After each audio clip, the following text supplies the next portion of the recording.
Ziel ist es, wie gesagt, dieses Jahr auf jeden Fall siebenstellig zu verdienen. Ich weiß nicht, ob ich es hinbekomme, weil ich habe einen leider sehr schönen Werbedeal verloren, der mir sehr viel Geld eingebracht hat. Aber jetzt mit der neuen Influencer-Agentur und den neuen Einnahmequellen, die ich aufbaue, ist es mein Ziel. Bei mir ist es oft so, dass ich diese ganzen Fähigkeiten erlerne auf einem Level, wo ich nicht es selbst durchführen könnte, aber wo ich sehr gut nachvollziehen kann, wie es funktioniert und die Qualität einschätzen kann. Zum Beispiel auch bei meinem T-Shirt-Business. Ich könnte selbstverständlich mich für Monate hinsetzen und versuchen, der bestmögliche T-Shirt-Designer zu werden, aber das wäre halt für mich persönlich Zeitverschwendung. Und es gibt ja, wie gesagt, einige YouTuber, die sagen halt, zum Beispiel ich gebe immer den Tipp, startet einen YouTube-Kanal, sprecht über die Dinge, die euch wirklich interessieren, sei es auch das Thema Geld verdienen. Und ich weiß aber auch, dass in der Geldverdienen-YouTuber-Branche viele andere sagen, hey, wieso empfehlst du das so vielen Leuten? Damit baust du dir deine eigene Konkurrenz auf.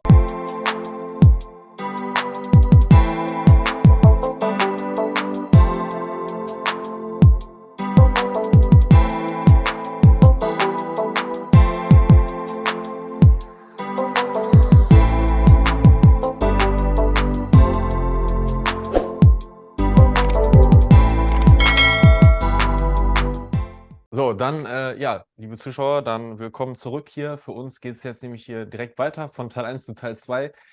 Deswegen ganz wichtig an der Stelle erstmal Teil 1 schauen, ja, ist ganz oben in der Videobeschreibung verlinkt, um eben halt gewisse Zusammenhänge auch zu verstehen. Ja, dann würde ich sagen, machen wir weiter mit den nächsten Fragen, Leon. Und zwar, was sagst du, welche Fähigkeiten hast du dir ja jetzt über die 7,5 Jahre, die du jetzt unternehmerisch unterwegs bist, so angeeignet? Ja, es gibt da natürlich immer so diese typische technische Komponente und dann auf der anderen Seite so ein bisschen die ganzen Mindset-Fähigkeiten oder Dinge, die eher geistiger Natur sind. Wenn es jetzt um technische Fähigkeiten geht, ich habe ja angefangen mit Online-Kursen, das heißt die richtigen Kameras, Video-Editing, professionelles Studio etc. Ich meine, gut, jetzt ist es gerade hier ein wenig unspektakulär, aber hier, wo ich zum Beispiel aufnehme, da habe ich halt auch alle möglichen technischen Komponenten, auch von irgendwelchen elektrischen Boards über auch so alle möglichen Tools, mit denen ich Screens wechseln kann. Natürlich gehört dann auch dazu, wenn ich zum Beispiel mit dem Greenscreen arbeite, die Greenscreen-Sachen rausnehmen, irgendwelche, weiß nicht, Pfeile reintun, all solche Dinge. Also typisches Video-Editing ist, glaube ich, eine von den Fähigkeiten, die ich mir die letzten Jahre beigebracht habe. Und wenn es dann natürlich noch um meine anderen Unternehmen geht, ich glaube, oftmals ist es nicht unbedingt die Fähigkeit, perfekt in etwas zu sein, sondern die Qualität einschätzen zu können. Und zum Beispiel in meiner Ghostwriting-Agentur, ich würde mich nicht unbedingt als einen sehr guten Texter bezeichnen, aber ich weiß, was ein sehr guter Text ausmacht, weil ich halt sehr viel dann auch im Editing von Texten mit drin stecke und dabei helfe, meinen Ghostwritern, die ich angestellt habe, die bestmöglichen Dienstleistungen abliefern zu können. Und ansonsten, bei mir ist es oft so, dass ich diese ganzen Fähigkeiten erlerne auf einem Level, wo ich nicht es selbst durchführen könnte, aber wo ich sehr gut nachvollziehen kann, wie es funktioniert und die Qualität einschätzen kann. Zum Beispiel auch bei meinem T-Shirt-Business. Ich könnte selbstverständlich mich für Monate hinsetzen und versuchen, der bestmögliche T-Shirt-Designer zu werden, aber das wäre halt für mich persönlich Zeitverschwendung. Deswegen beschäftige ich mich eher damit, was macht eigentlich ein T-Shirt aus, das sich richtig gut verkauft, also was macht ein Design aus, das sich richtig gut verkauft, und dann leite ich natürlich die Leute an, die für mich das Ganze umsetzen. Und ich glaube, das ist auch eine Fähigkeit, die man benötigt, das heißt, wirklich Management betreiben zu können, Leute organisieren zu können und eine Struktur aufbauen zu können, wo man nicht alles selbst macht, sondern eher Aufgaben outsourced. Und es gibt ja dieses, ich hoffe, ich kriege das richtig hin zu erklären, aber dieses Beispiel mit Henry Ford, also dem Ford Motors Company gehört. Und es gibt diese Geschichte, wo die Intellektuellen ihm vorgeworfen haben, dass er doch eigentlich ein ziemlich doofer Typ sei, und hat er gesagt, okay, kommen Sie morgen bei mir vorbei im Büro und ich beantworte jede Frage, die Sie haben. Und da kamen die ganzen klugen Leute vorbei und setzten sich vor ihm hin und stellten ihm die schwersten Fragen, die sie sich überlegten. Und er nahm jedes Mal einfach den Telefonhörer ab und rief dann praktisch die Leute an, die die Antwort wussten. Und in einer ähnlichen Situation sehe ich auch mich, wenn es jetzt um dieses ganze Mindset bzw. Fähigkeiten im geistigen Sinne geht. Vor allen Dingen die eine Sache, die ich über die letzten Jahre gelernt habe, ist mit Risiko umzugehen, vor allen Dingen auch Kompetenz daran zu zeigen, Onboarding-Prozesse zu schaffen. Das heißt, Leute auszubilden, die anschließend dann meine Prozesse durchführen. Auch von der steuerlichen Perspektive konnte ich unfassbar viel lernen. Nicht nur deutschlandweit, sondern international, weil ich sehr viele Produkte auch in den USA vertreibe und natürlich auch in der Europäischen Union. Da gibt es solche Dinge wie das MOS-Verfahren oder international andere Regelungen, die man halt einfach kennen muss. Und ich glaube, eine Fähigkeit, die ich über die letzten Jahre wirklich erlernt habe, die vielleicht so ein bisschen zwischen den Zeilen existiert, ist aber selbst den Anspruch an mich zu haben, ständig Fortschritt zu wollen. Das ist vielleicht eine etwas eigenartige Fähigkeit, aber ich glaube, viele Leute, die kommen irgendwann in so die Situation, wo sie sich auf ihren Lorbeeren ausruhen, wo sie also nicht mehr den Anspruch haben zu wachsen. Und ich habe mir selbst beigebracht, immer in diesem Mindset drin zu sein, neue Dinge aufzubauen und vor allen Dingen es auch zu schaffen, mich so zu organisieren, dass ich auch wirklich die Dinge mache mit Hand und Fuß. Weil ich glaube, viele Leute können vieles tun, aber nur wenige Leute können vieles gut tun. Und das ist so eine Fähigkeit, die man meines Erachtens erlernen muss. Ja, finde ich sehr schön gesagt. Ich finde an der Stelle auch wieder interessant, bei der Frage nämlich immer, dass, ja, eigenartigerweise, aber selbstständige Unternehmer immer sehr viel wirklich erzählen können, welche Fähigkeiten sie haben oder sich angeeignet haben, im Gegensatz jetzt zu Arbeitnehmer, weil ich jetzt nicht schlecht reden möchte. Aber man sieht einfach daran, für mich als Kernessenz zusammengefasst oder als Fazit, dass eben halt selbstständige Unternehmer, weil sie es auch müssen, sich nämlich viel, viel mehr mit sich wirklich selber auch beschäftigen und mal auseinandersetzen und dann wirklich auch mal merken, ey, yo, und du musst dir ja Gedanken machen, was kann ich? Da kann ich weniger gut, wo muss ich drin besser werden? Und naja, in Arbeitnehmertum hast du halt deine paar Fähigkeiten, die du dir vielleicht auch über die Ausbildung angelernt hast. Dann gehst halt morgens hin und abends kannst halt natürlich sagen, ist mir egal, nach mir die Sintflut, wie man so schön sagt. Finde ich mal sehr interessant. Ähm, genau. Zu der nächsten Frage, weil in Teil 1 hast du ja schon gesagt, von wann bis wann du circa arbeitest, deswegen reinschalten. Ähm, ja, empfindest du überhaupt deine Tätigkeit oder alles, was du machst, als stressig? Man sagt ja so mythisch immer so schön, wenn du also deine Leidenschaft zum Beruf machst, quasi damit Geld verdienst, dann empfindet man keinen Stress mehr. Aber ja, wie ist das bei dir, wenn du von morgens bis abends da letztendlich durcharbeitest? Ja, ich bin schon oft sehr gestresst, muss ich ehrlich gestehen. Ja. Also Ja.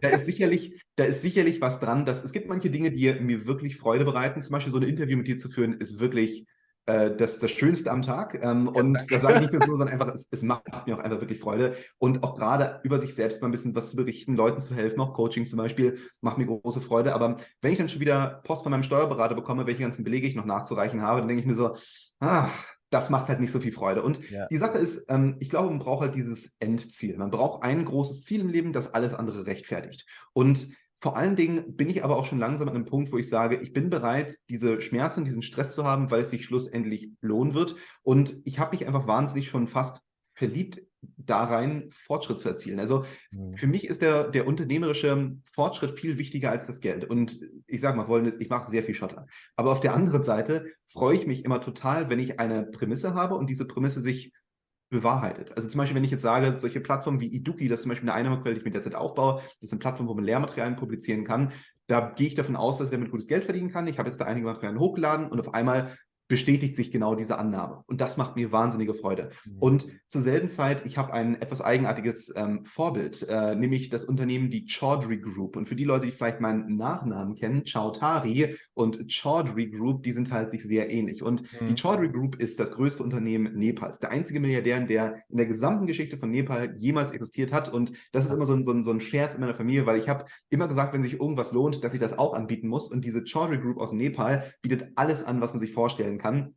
Und es gibt ein tolles Interview mit dem Gründer der Gruppe, Binod Chaudhry, der praktisch meint, er sieht Unternehmertum gar nicht mal so sehr, weil er selbst ausgebildet ist als Sänger und Künstler und praktisch Bollywood-Darsteller. Er sieht Mhm. Unternehmertum nicht nur als etwas, womit man Geld verdient, sondern auch etwas, wo man sich kreativ ausleben kann. Und die haben zum Beispiel die zweitgrößte Nudelmarke der Welt, die größte Zementfabrik, meine ich, der Welt, die haben E-Autos, die haben alles, aber auch alles auf einem Mhm. extrem erfolgreichen Level, also Multimilliarden-Dollar-Unternehmen. Und einfach mal einen Unternehmer zu hören, der so ganz anders denkt und sagt, okay, ich möchte andere Dinge tun, weil es mich interessiert, weil es mein Leben erfüllt, das hilft mir dabei, diesen Schmerz zu rechtfertigen. Das heißt, wenn ich Mhm. jetzt zum Beispiel sage, ich möchte in den Bereich Lehrmaterialien reingehen, weil es etwas ist, was mich wahnsinnig interessiert, aber auf dem Weg dahin muss ich mir Dinge beibringen, muss mit einigen Problemen kämpfen, dann ist das halt einfach Teil von der Rechnung, weil ich weiß, dass das Endziel das Ganze rechtfertigt. Und nochmal, meine unternehmerische Philosophie ist nicht immer nur möglichst viel Geld verdienen, weil das Geld wird auf jeden Fall kommen.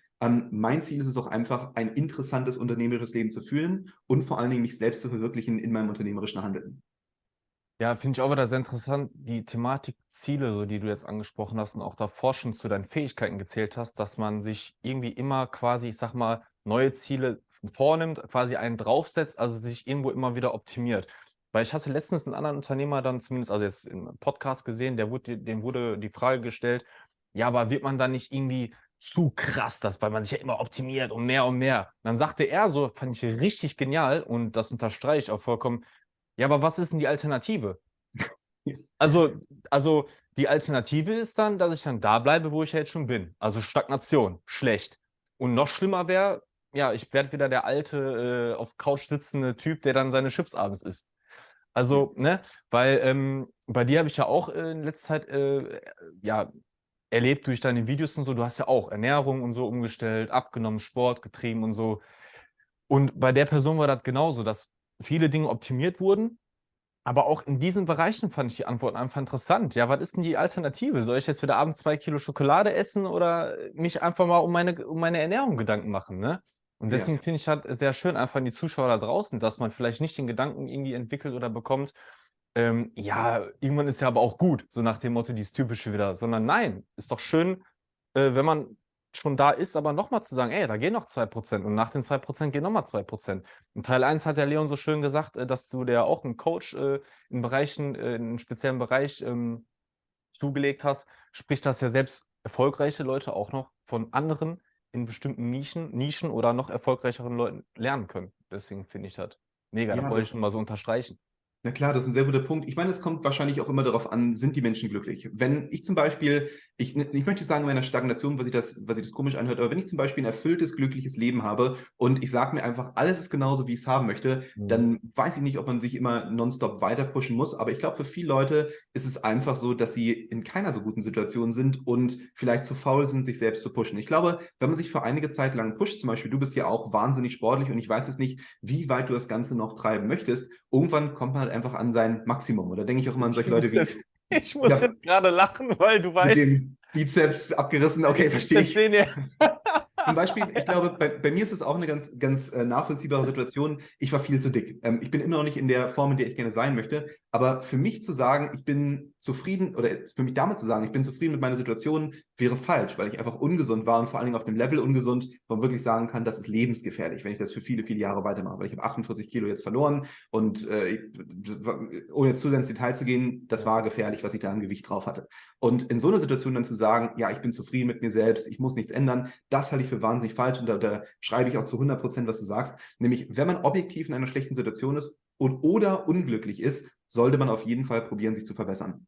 Und ich glaube, viele Leute, weil sie auch einfach keine Vorbilder haben, wissen nicht, wo sie sein könnten. Zum Beispiel, als ich meine ersten 10.000 pro Monat machte, dachte ich habe es geschafft. Ich muss nichts mehr machen. Ich bin so erfolgreich, vielleicht ein bisschen jetzt hier Hyperbel, ein bisschen übertrieben, aber ich hatte keine wirklichen finanziellen Ziele hinter mir. Als ich dann aber ein paar Leute kennenlernte, die auf einmal dann sagten, ja, ich mache sechsstellig am Tag, dachte ich so, Ja. es gibt also noch ein ganz anderes Level, auf dem man operieren kann. Und wenn man dann Leute kennenlernt, die auf diesem Level operieren und dann vor allem natürlich jetzt auch dank Inflation, höhere Preise und so weiter und so fort, einfach das, was man so verdient, immer weniger wird, realisiert man, dass es nicht schlecht ist, immer sich selbst einen Schritt voraus zu sein. Und gerade was finanzielle Dinge angeht, ist es natürlich toll, immer mehr zu verdienen. Ich muss gestehen, ab dem Punkt, sage ich jetzt mal, 50.000 pro Monat, meine ich, dass es kaum noch einen Unterschied macht, wie viel Geld du verdienst.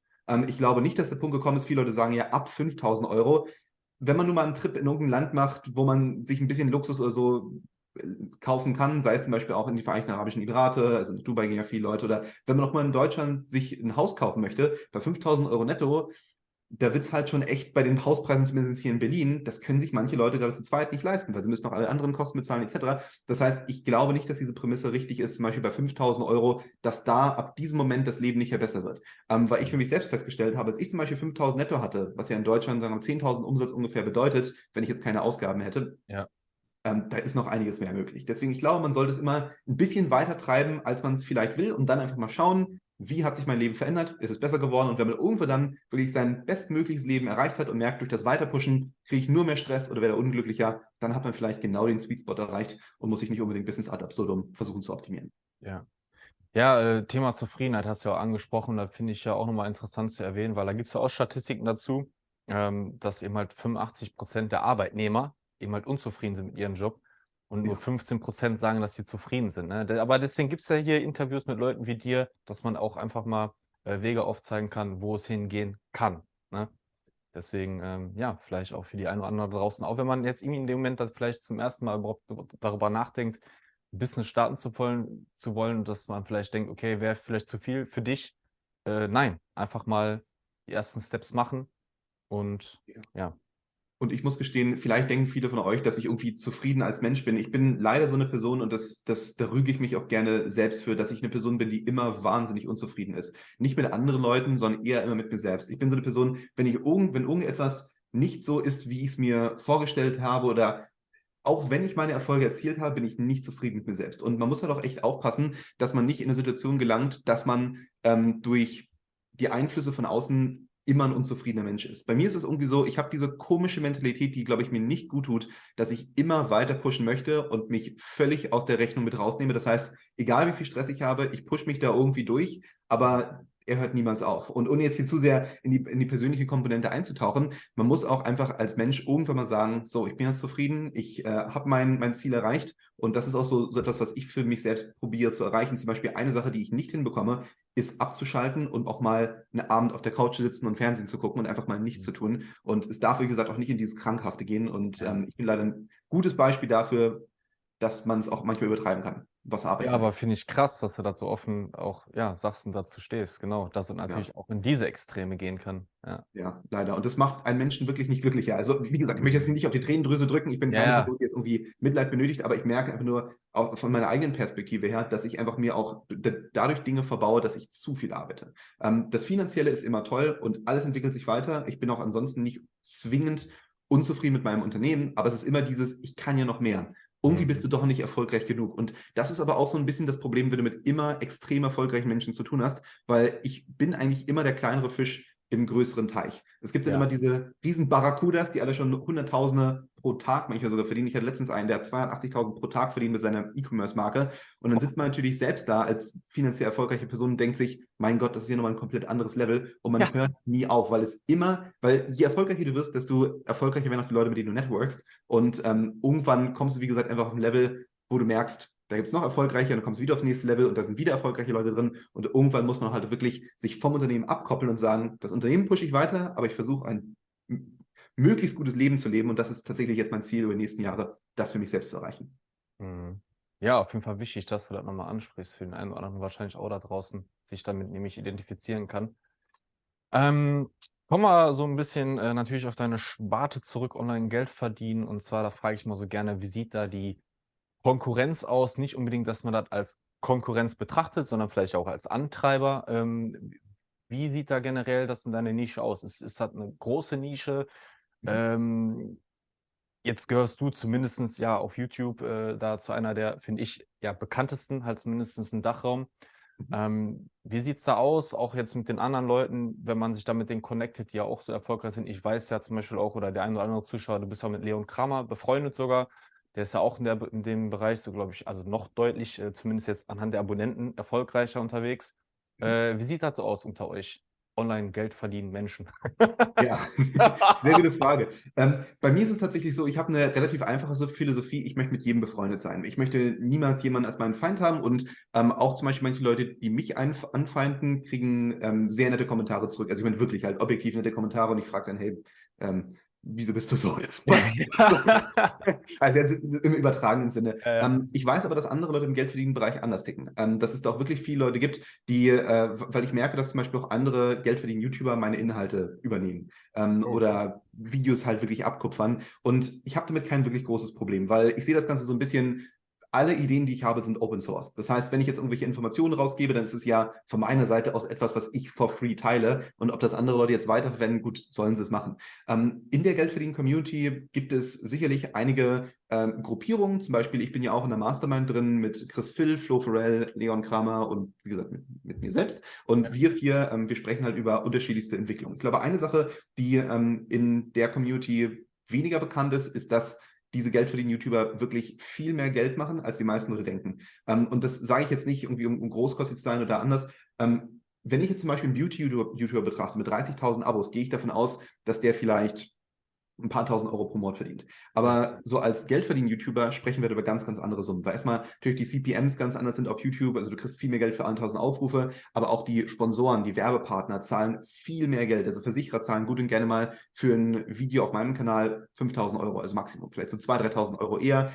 Und was man als Geldverdienen-YouTuber verdienen kann, ist absurd. Und es ist auch, ich würde sagen, nicht zu viel. Ich mag sowieso den Begriff nicht zu viel Geld verdienen, solange man halt Mehrwert dafür liefert. Aber es ist halt deutlich mehr in anderen Branchen. Und das sorgt natürlich auch sehr schnell für Neider und sehr viel für Konkurrenz. Und deswegen merke ich auch immer wieder, dass sehr viele Leute halt meine Inhalte übernehmen, dass sehr viele andere Kanäle aus dem Boden sprießen. Und es gibt ja, wie gesagt, einige YouTuber, die sagen halt, zum Beispiel ich gebe immer den Tipp, startet einen YouTube-Kanal.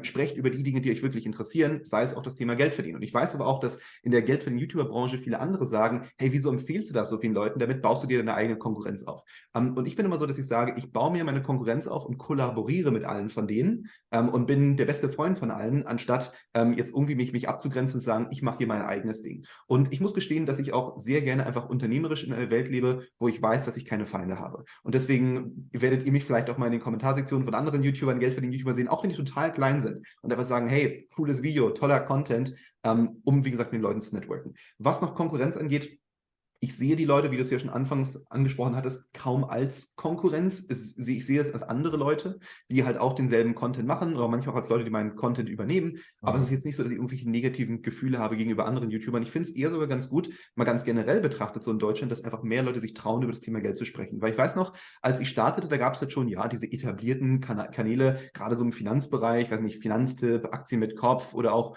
der damals angefangen hatte, war so Homo economicus und Finanzfluss war auch schon, glaube ich. genau, Finanzfluss war auch schon unterwegs und ich meine, gut, ich habe meinen YouTube-Kanal vor so 4, 5 Jahren gestartet, damals waren die auch noch alle relativ klein. Und ich muss aber sagen, dass ich es einfach schön finde, dass heute so viele Leute sagen, okay, ich möchte mich mit dem Thema Geld verdienen, beschäftigen, vielleicht auch aus der Not der Pandemie heraus, aus der Not der Inflation heraus, dass einfach viele Leute jetzt einfach online gucken, wie kann ich was dazu verdienen, aber dass es auch einfach nicht so mehr ein Tabuthema ist. Ich weiß auch, als ich anfing und dann meine ersten Clickbait-Titel hatte, was nicht 100 Euro pro Tag mit der und der Methode verdienen, habe ich sehr, sehr, sehr, sehr viel negative Kommentare bekommen und heute sagen viele Leute, hey, die Methode hat hier wirklich Hand und Fuß, wieso probiere ich das nicht aus? Kriege immer noch negative Kommentare, vollkommen in Ordnung, aber ich glaube, es ist immer wichtig, dass man auch in der Geldverdienen-Branche, wenn man selbst sich dort drin befindet, eher das übergeordnete Ziel hat, Leuten zu helfen, weil gerade langfristig macht es einfach was aus, nicht ein schwarzes Schaf zu sein, wirklich einen Mehrwert zu liefern, weil in den nächsten Jahren werden immer mehr Leute, denke ich mal, auch hier in Deutschland aufwachen. Man sieht es ja auch an der Zahl der Anleger. Es gibt immer mehr Anleger in Deutschland. Es gibt immer mehr Leute, die ein Gewerbe starten. Diese Zahl wird, denke ich zumindest, nicht zurückgehen. Und es wird immer mehr Leute geben, die halt, ja, einfach aus vielleicht notgedrungen, weil einfach die Gehälter nicht steigen und die Inflation weiter zunimmt und alles teurer wird, sagen, ich brauche ein weiteres Einkommen. Und wo gehen die Leute hin? Klar, auf YouTube. Und wenn man dann, wie gesagt, vertrauenswürdig ist und ja, gute Tipps gibt, dann kann ich das nur als guten Karriereweg ansehen. Und deswegen möchte ich keine Konkurrenz möchte die anderen Leute nicht als Konkurrenz sehen, sondern sie eher als Freunde sehen, die alle dieselbe Mission haben. Ja, finde ich auch gut, so die Betrachtungsweise. Die nächste Frage habe ich auch bisher wirklich einer der wenigen, die ich wirklich jedem bisher gefragt habe, und zwar einfach Thema, ein bisschen jetzt gekoppelt an deine Antworten, die du jetzt gerade gegeben hast, nämlich welche Akzeptanz, welches Ansehen hat es in der Gesellschaft generell, Unternehmer, Selbstständiger zu sein, aber vor allem natürlich jetzt wieder in Bezug auf deinen Bereich. Ich sage jetzt mal seit neuestem so, wenn man sich vorstellt, du bist irgendwo in einer Grillrunde, da gibt es ja immer vielleicht auch wieder ein paar Leute, die du komplett neu kennenlernst. Und ja, klar, dann ist die erste Frage vielleicht mal irgendwann so, ey, und was machst du so? Ja, bin Unternehmer, selbstständig unterwegs. Ja, zweite Frage, ja, womit? Und dann kommt ja alles so ein bisschen raus. Und wer weiß, wenn es ja sogar noch, wenn noch ein paar finanzielle Dinge von dir geleakt werden, wer weiß, wie dann ja vielleicht das Ansehen ist. Und vor allem der Aspekt generell, wenn man ja auch vielleicht unter anderem sagt dieses, ja, also du bist ja auch, ich bin YouTuber. So dieses, ne, wie das so ankommt und vor allem vielleicht nochmal den Aspekt reinzunehmen, weil du ja auch so schön gesagt hast, man darf halt nicht verwechseln, gerade in der Szene, sag ich mal, oder in der Branche, wo du da auf YouTube vor allem unterwegs bist, da kann man halt wirklich mit relativ wenig Abonnenten schon viel Geld machen. Äh, und ich sag jetzt mal, man weiß nie, aber ich sage jetzt mal, wenn mein Kanal 30.000 Abonnenten hat, dann würde ich halt wahrscheinlich, so wie du gesagt hast, dann würde man annehmen, ja, der macht ein paar tausend Euro damit, aber jetzt nicht absurd, ein paar hunderttausend oder wer weiß wohin. Ja, erzähl mal, so wie ist so Ansehen, Akzeptanz und vor allem der Branche? Ja, sehr gute Frage. Vielleicht erstmal ganz generell die Frage, nämlich wir haben oder welches Ansehen haben Unternehmer in Deutschland? Ja. Halt leider ein relativ negatives. Und das finde ich sowas von traurig, weil gerade halt Deutschland ist ein Land, das von Unternehmern nicht unbedingt aufgebaut wurde, aber das halt schon für den Unternehmern lebt. Sei es zum Beispiel die Automobilbranche, sei es auch andere große Unternehmen. Ich meine, Deutschland hat viele, viele erfolgreiche Unternehmer herausgebracht. Ich glaube aber nicht, ohne jetzt hier so weiß nicht, hier zu negativ zu sein, aber dass die Zukunft für Deutschland unternehmerisch nicht sonderlich gut aussieht. Jede Fachkraft, die ich kenne, die irgendwie Geld verdient, wandert ab. Sei es nach Bulgarien, sei es nach Zypern, sei es in die USA, sei es nach Dubai oder wo auch immerhin, weil es Unternehmern sehr schwer gemacht wird. Und ich glaube, einer von den Gründen, der mich zum Beispiel auch dazu motiviert, auszuwandern, bin ich ganz ehrlich, ist einfach diese wahnsinnige Neiddebatte. Ich wohne in Berlin, einer wahrscheinlich der Orte in Deutschland, wo man schon am meisten unternehmerfeindlich ist. Und es ist wirklich, wirklich beeindruckend, wie viele Leute sowas gegen Unternehmer haben. Ich sehe das auch zum Beispiel in öffentlichen Medien. Ich bin immer davon ein bisschen beeindruckt, weil ich denke, versetzen sich Leute nie in die Perspektive von einem Unternehmer oder merken Leute nicht, dass es ein wahnsinniges Risiko ist, ein Unternehmen zu starten.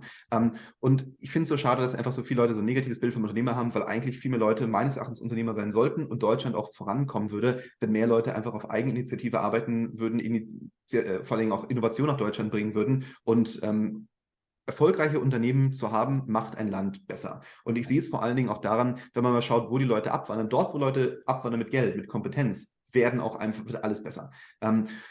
Deswegen von meiner Seite aus, Unternehmer werden leider schlecht behandelt. Es gibt aber auch Unternehmer, die ihre Mitarbeiter und die Menschen um sich herum schlecht behandeln. Das heißt, es gibt immer schwarze Schafe, es gibt immer gute Unternehmer, aber die meisten Leute, die ich über meine ganzen Jahre kennengelernt habe, sind wirklich, wie man so gerne sagt, rechtschaffende Unternehmer, die ihr wirklich ihr Bestes geben und vor allen Dingen auch eine wahnsinnige Responsibility tragen. Auch in meinem Fall, ich habe hier Mitarbeiter, ich habe alle möglichen Freelancer. Ich muss Geld reinbekommen, sonst kriegen die kein Essen auf den Tisch, um es mal so salopp zu sagen. Und das ist halt einfach auch ein Risiko, mit dem ich leben muss. Und wenn ich zum Beispiel pleite gehe, dann sagen alle Leute, ich habe es doch gewusst, du hast das nie hinbekommen, du hättest es doch nie hinbekommen. Wenn ich jetzt aber meinen Job verliere, dann wird gesagt, du hast deinen Job verloren, auch hoffentlich findest du bald den nächsten. Da ist also die Akzeptanz und die Herangehensweise an Unternehmer leider ganz anders. Und ich habe, wie gesagt, in den USA gelebt, ich habe in China gelebt, dort. Vielleicht ist auch China zum Beispiel so ein Land, wo viele Leute halt einfach nicht reich waren und jetzt aber realisieren, was für einen Vorteil es hat, unternehmerisch tätig zu werden. Deswegen, ich möchte auch jede Person, die jetzt hier zuschaut, einfach dazu motivieren, zu sagen, egal was die anderen Leute sagen, ich gebe Gas, ich werde unternehmerisch erfolgreich, weil Unternehmer sind keine schlechten Menschen, sogar eher, glaube ich, Leute, die oftmals auch wirklich den Anspruch haben, Mehrwert zu schaffen, weil sie wissen, sie können halt nur langfristig existieren und langfristig unternehmerisch erfolgreich sein, wenn sie Mehrwert liefern. Dann kommen wir aber zu einer ganz anderen Facette, nämlich Geld verdienen YouTuber, was die so für ein Ansehen genießen. Nicht so ein gutes. Auch alle die sehr viel Clickbait verwenden. Ich weiß zwar nicht, über wen wir da sprechen, aber so Clickbait-YouTuber wie meine Wenigkeit, definitiv hat man da auch mal negatives Feedback. Es kommt auf folgende Faktoren drauf an. Sind die Informationen korrekt? Sind die Informationen so rübergebracht, dass sie keine falschen Versprechen machen? Und vor allen Dingen sind es auch Informationen, die die Person, die sie rüberbringt, selbst getestet hat. Und ich glaube, wenn diese 3 Dinge stimmen, dann werden Leute auch langfristig bei dem Kanal herausfinden, dass es guter Content ist. Aber der erste Eindruck natürlich von einem geldverdienenden YouTuber ist immer ein Abzocker oder eine Person, die so ein bisschen schmierig ist. Und das aber generell kann ich mir auch vorstellen, sorry, dass ich unterbreche, aber wenn er dann da jetzt so sitzt in der Grillrunde, sagen wir jetzt wieder dieses Beispiel, aber dann, viele können ja wahrscheinlich immer noch nicht so generell, ja, ich mache auch YouTube. Also damit wir anfangen so, was ist denn das YouTuber? Ist ja kein Job. Ja, klar, das sagen wir, da sucht man einen richtigen Job, höre ich auch sehr oft. Ja, such dir mal einen richtigen Job. Bei mir ist es natürlich auch so, dass herrlich. ich stelle mich nie als YouTuber vor. Also ich stelle mich immer als Online-Dozent vor, was ja auch eigentlich meine Haupttätigkeit ist, weil daher auch zumindest ein Großteil meiner Einnahmen kommt. Wenn dann Leute natürlich aber nachfragen und ich nicht genau erklären kann, was ich tue, weil vielen Leuten, wenn ich denen jetzt sage, ja, ich habe Kurse auf Udemy, dann sagen die, was ist Udemy? Wie Kurse, Live-Kurse, sowas. Ja, ich bin zum Beispiel, ihr findet mich auch auf YouTube. Das heißt, das ist immer so die einfache Antwort dann auf eine relativ komplexe Frage. Und ich sehe es aber auch tatsächlich so, dass sehr viele Leute heutzutage realisieren, dass YouTuber und Influencer sehr viel Geld machen. Noch so vor 10 Jahren, so ungefähr, als ich angefangen habe, da haben alle Leute gesagt, YouTuber kann sich nicht lohnen. Und heute einfach, weil es ja überall in den Medien ist, sei es auch, man muss nur das Dschungelcamp gucken, man sieht irgendwie 5 YouTuber oder irgendwelche Nachrichten, sieht man wieder, weiß nicht, der und der YouTuber ist ausgewandert oder dieser Star macht so und so viele Millionen mit seinem neuen Eistee, den er rausgebracht hat. Ja. Also man merkt einfach, dass Influencer unendlich viel Geld machen. Manche Leute sind neidisch darauf, aber wenn man heutzutage sagt, ich bin YouTuber und ja, ich kann davon leben, dann haben viele Leute sofort im Kopf, ui, der muss aber richtig gut davon leben können, weil die wissen ja nicht, wie groß man ist. Deswegen ist es immer noch zwiegespalten. Es gibt sicherlich viele auch ältere Leute, die einfach damit nichts anfangen können, aber ich glaube, die jüngere Generation hat viel mehr einen Drive, heutzutage reich zu werden und die realisieren auch, dass man als Online-Unternehmer vielleicht sogar deutlich mehr verdienen kann als Mama oder Papa im 9-to-5. Ja. Ja, jetzt kommen wir natürlich auch zu der Frage des Verdienstes. Deswegen, die habe ich auch bei dir reingenommen, weil du weißt, du hast ja Ende letzten Jahres auch, glaube ich, offenkundig dann gelegt, dass du letztes Jahr, glaube ich, knapp vor der 7-stelligen warst. Deswegen weiß man jetzt schon ungefähr, was dabei so rumkommt, aber kannst ja gerne nochmal erzählen, wie sieht so dein monatlicher Umsatz aus? Und wir haben ja jetzt gerade schon vor circa 15 Minuten gehört, es gibt aber auch Leute, die dann 280.000 pro Tag machen, also von daher. Aber trotzdem so als, ich sag's jetzt mal so als Automalverbraucher oder so, ja, man sitzt dann hier und dann hört man nämlich, welche Zahlen. Ist da trotzdem viel? Ist ja trotzdem viel. Ja, das stimmt. Also Ziel ist es dieses Jahr auf jeden Fall siebenstellig reinzukriegen, nicht 2 Millionen, etwas über 1 Million. Bei mir ist es tatsächlich so, dass ich kaum Ausgaben habe. Das heißt, ich habe eine Mitarbeiterin, die ich angestellt habe. Ich habe ein paar Freelancer, meinen Steuerberater. Das ist natürlich auch mal eine relativ hohe Ausgabe, wenn man hohe Umsätze einfährt. Ja. Und ansonsten ein paar Software-Tools und ein bisschen noch was. Also es ist jetzt nichts, sag ich mal, Weltbewegendes, was ich da an Ausgaben habe. Deswegen ist bei mir halt natürlich Umsatz fast gleich Gewinn und da muss ich natürlich noch aber Steuern drauf zahlen. Und bei mir läuft das alles über Einzelunternehmen. Das heißt, ich bin im höchsten Einkommensteuersatz.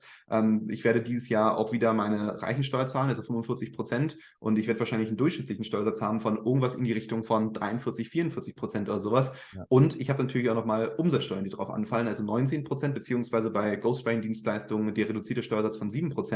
Das heißt, ich habe gut und gerne halt meine Abgabenquote von 63% ungefähr, wenn ich 44 plus 19 rechne. Und sicherlich sagen viele Leute, ja, Märchensteuer 19%, das ist doch gar keine richtige Steuer. Aber dennoch geht sie halt ab und die muss halt einnehmen. Deswegen, da gibt es halt sehr, sehr viele Abgaben und ich habe meine Mom in Rente geschickt und das ist natürlich auch nochmal eine Ausgabe, weil es halt, wie gesagt, man deckt die laufenden Kosten. Und ansonsten, genau, Ziel ist es, wie gesagt, dieses Jahr auf jeden Fall siebenstellig zu verdienen. Ich weiß nicht, ob ich es hinbekomme, weil ich habe einen leider sehr schönen Werbedeal verloren, der mir sehr viel Geld eingebracht hat. Aber jetzt mit der neuen Influencer-Agentur und den neuen Einnahmequellen, die ich aufbaue, ist es mein Ziel, so viel Geld zu verdienen. Ja.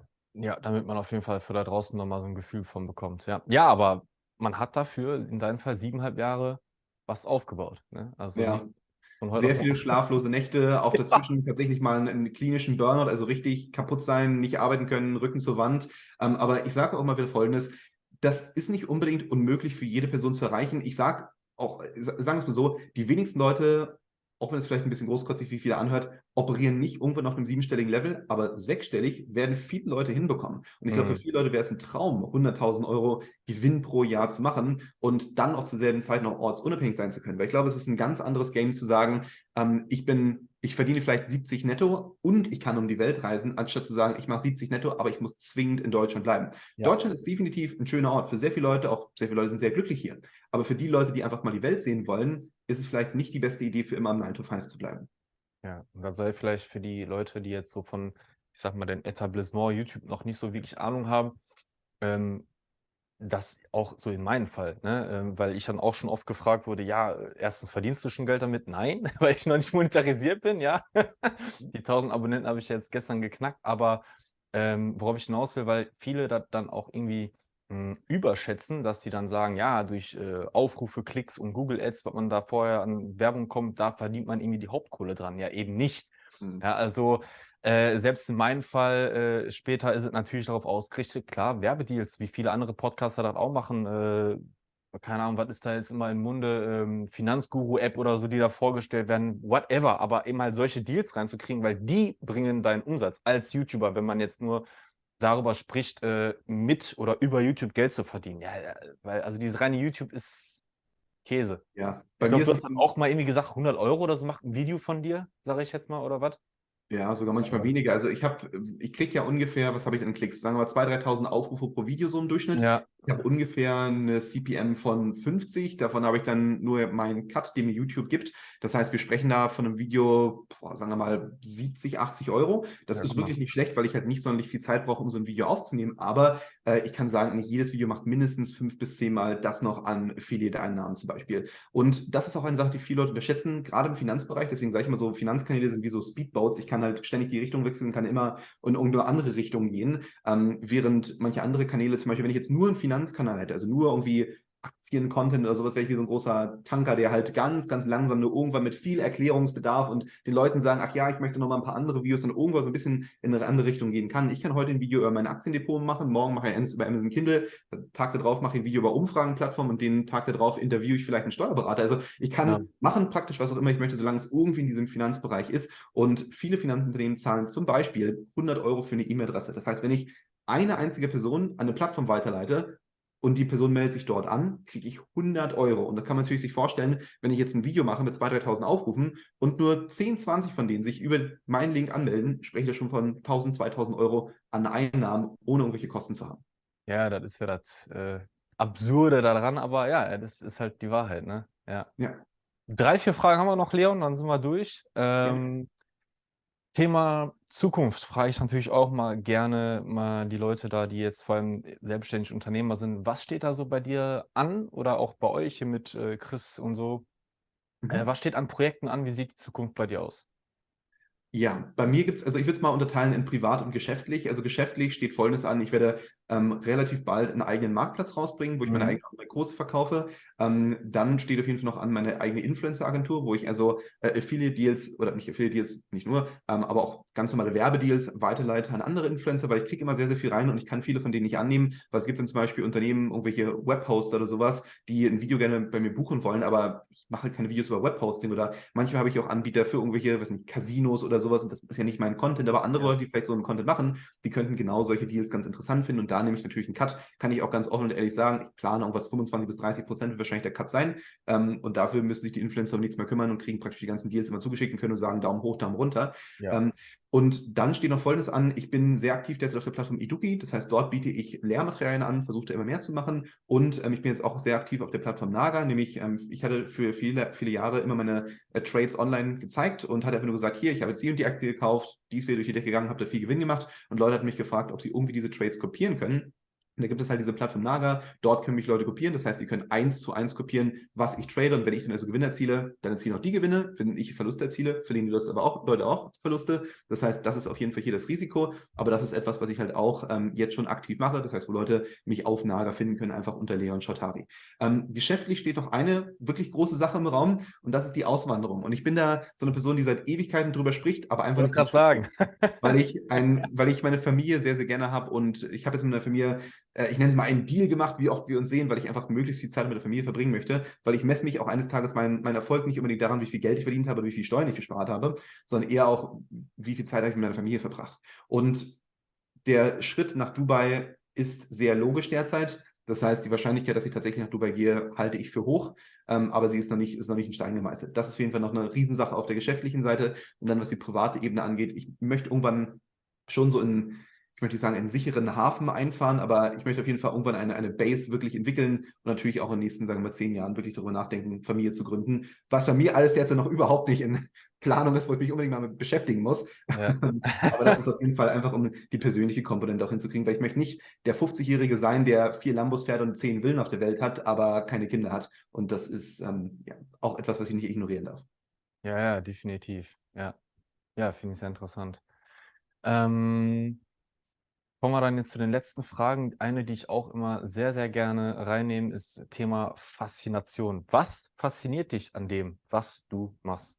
Was findest du daraus so?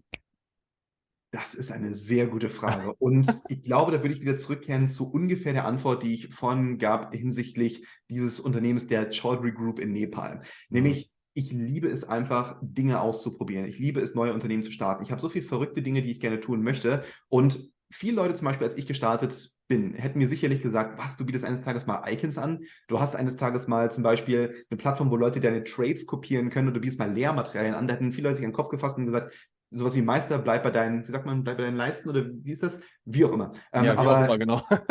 was Sprichwort angeht, da brauche ich vielleicht doch noch ein bisschen Coaching. Aber ich habe mir halt einfach selbst vorgenommen, ich möchte mich selbst ausleben. Und was mich an meiner Arbeit fasziniert, ist, dass ich halt alles tun kann. Ja. Als Arbeitnehmer kann ich jetzt nicht zu meinem Chef sagen, ach Chef, ich möchte gerne heute mal Ihren Job übernehmen, oder morgen möchte ich mal im Vertrieb arbeiten.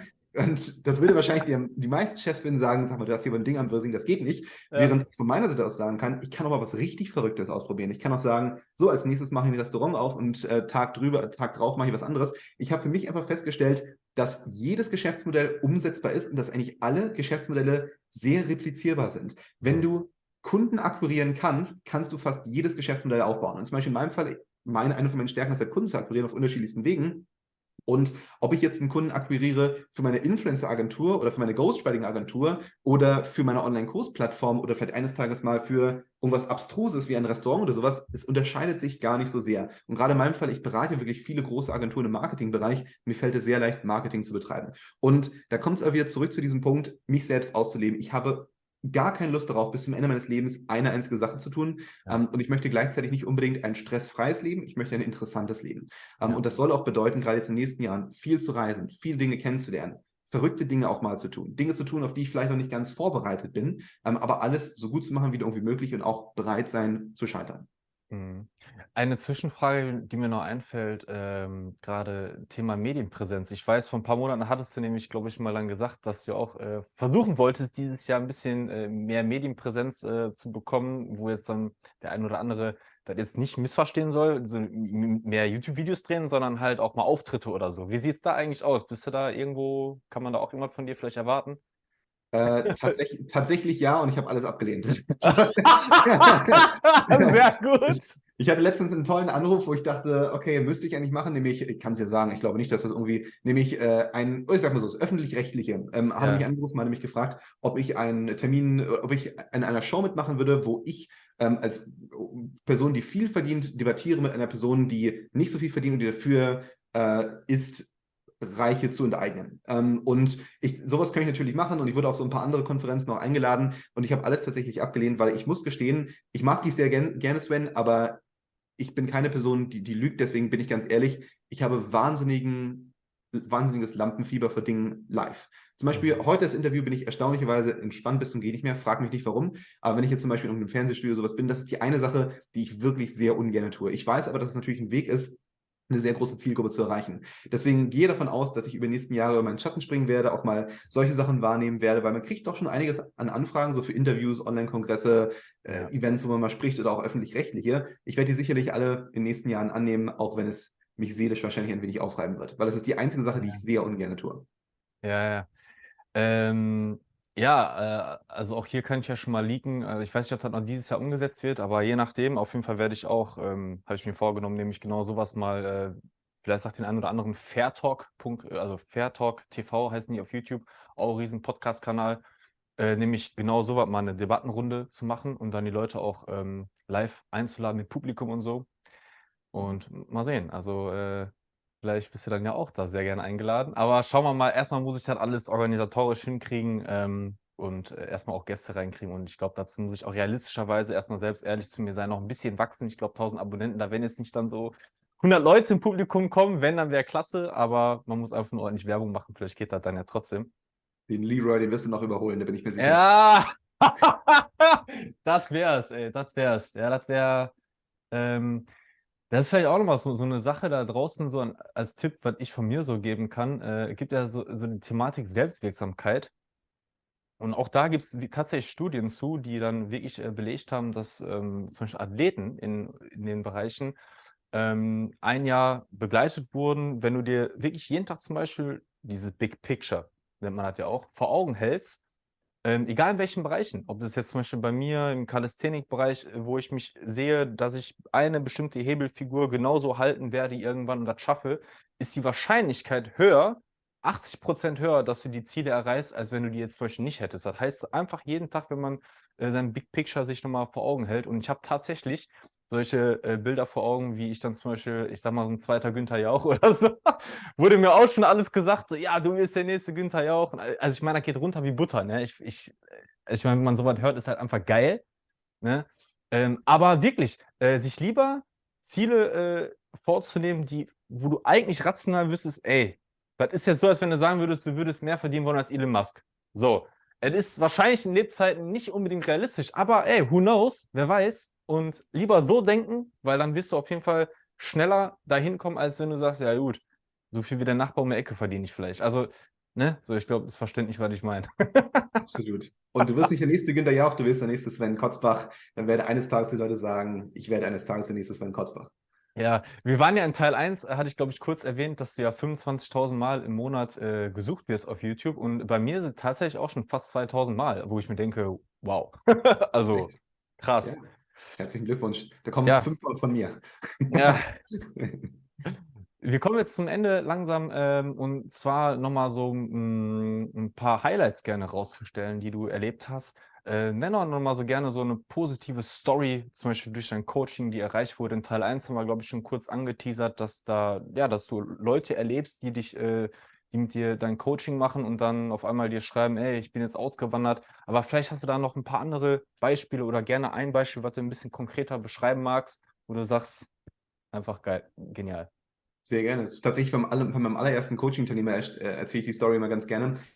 Justus. Er ist einer, also wer Udemy kennt, weiß, wer Justus ist. Ich weiß bloß nicht, ob ich den Nachnamen und so weiter. Aber sagen wir mal, Justus, der ein sehr großer Dozent auf Udemy ist. Es gibt da nur einen. Aber auf jeden Fall, er war, also glaube ich zumindest, er war war tatsächlich der erste Coaching-Teilnehmer, den ich jemals hatte. Und ich hatte damals noch mit ihm was anderes gemacht, nämlich es war so eine Art, ich nenne es mal Profitbeteiligung in den Kursen. Ich habe gesagt, ich helfe dir for free, aber dafür hätte ich halt gerne ein paar Prozente von den Kursen. Und ihn hatte ich damals unterstützt, das biete ich übrigens heute nicht mehr an, aber ihn hatte ich halt unterstützt. Er hatte damals, war in einer Beziehung, mit der er, glaube ich, nicht ganz glücklich war. Er war einfach an einem Punkt, wo er sagt, ich möchte nicht für immer arbeiten, ich möchte frei sein, ich möchte vor allen Dingen auch, er hat sich sehr interessiert für das ganze Thema Mittelalter und wollte irgendwie auf irgendwelche Festivals gehen und ihm war das alles zu teuer und es war einfach, er hatte keine Zeit für nichts und war unglücklich und er wollte aus der Situation raus und er war Fotograf. Und da habe ich gesagt, du, wieso machst du nicht einfach ein paar Kurse rund ums Thema Photoshop, rund ums Thema Fotografie? Und wir haben die Kurse umgesetzt. Damals war tatsächlich Udemy noch keine Plattform, wo sich sowas so wirklich gelohnt hat, aber ich hatte irgendwie diesen Riecher, dass ich gesagt habe,